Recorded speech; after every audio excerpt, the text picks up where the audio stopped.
老款的 LC100、LX470都会出现底盘弹响，也就是所谓的传动间隙。你记不记得有一次有一个客户为了解决这个问题，先把差速器换了，然后把前半轴换了，后差速器也换了，它就差换分动箱了。其实今天我们把这个轴头盖换掉，就基本上能解决了。其实车主开起来就已经能接受这个弹响的事情了。原车的轴头盖设计较短，还没有大帽锁止，跑跑就会有间隙框亮，加速、减速、挂档的时候咯咯响。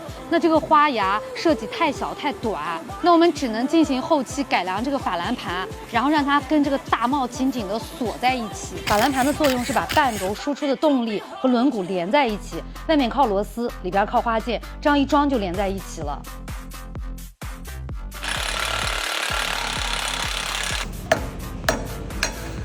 其实增加了这个大帽和轴头盖的这个设计原理，我们韩老大在他的视频里已经说得很清楚了。好，有关法兰盘的问题，大家可以随时咨询我。